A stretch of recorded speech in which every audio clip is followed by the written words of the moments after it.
Stangibelisco here, from somewhere high above a planet with no name, in a solar system with no name, in a galaxy with no name, in a universe with no name.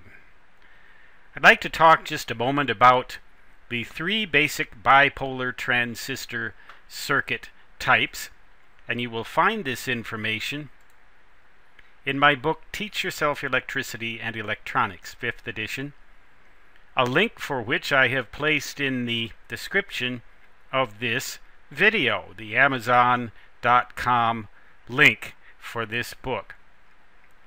Here's the first type of circuit I'd like to show you. Now, these are just generic circuits.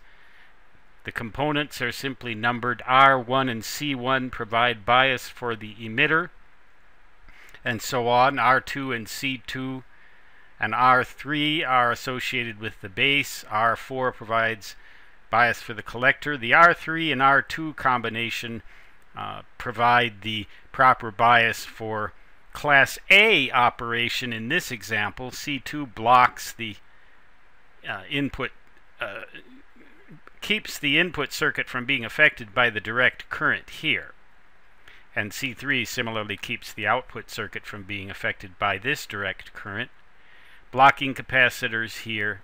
Bypass capacitor here keeps the emitter at signal ground. You may recognize this as a common emitter or grounded emitter circuit because the emitter, in this case of an NPN bipolar transistor, is at signal ground, and we apply the input to the base. Actually, the input goes between the base and the emitter. That's always the case in a bipolar circuit. Whichever electrode is grounded, the input signal always goes at the emitter-base junction.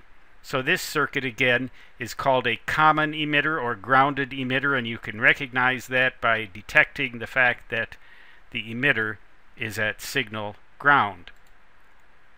But you can do it another way too, and in this example is more common with power amplifiers, audio power amplifiers or radio frequency power amplifiers. This is called the common base or grounded base configuration because the base is at signal ground, and you could tell by looking at that circuit. The input, you can also tell because the input is applied at the emitter. Now the signal for the input still appears between the emitter and the base, but the actual input terminals are at the emitter. The grounded grid, or grounded grid, that dates me, doesn't it? The grounded base configuration is generally less likely to break into oscillation than the grounded emitter circuit. But the grounded base circuit provides generally less gain.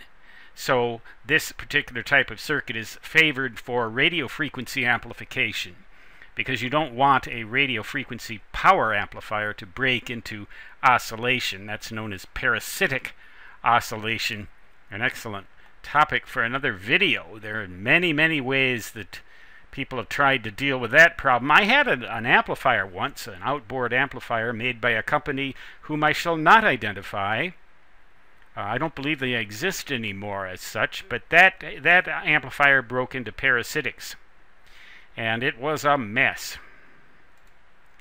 The final circuit you've already seen in an earlier video just a while ago, the common collector or grounded collector circuit. This is also known as an emitter follower, and the reason for that is that the emitter, where we take the output from, follows the phase of the input signal. Now note, the input still is applied between the emitter and the base, but in the actual DC with AC superimposed on it flows through the transistor from the emitter to the collector. So we can take the output from either the collector or from the emitter. When we take the output from the emitter, we get an impedance matching circuit, high impedance at the input, low impedance at the output, but we generally can't get any gain. So there really is no such thing as a common collector amplifier as such. But this is the generic circuit, common collector. You can recognize that by the fact that the collector is at signal ground. And these components, once again, pretty much do the same thing in all three circuits. You can find more detailed descriptions of all of their functions in the book, Teach Yourself Electricity and Electronics, 5th edition, by yours truly. A lot of good stuff in there. I ought to know. Stan Gibilisco signing off from outer space somewhere. Until next time, so long.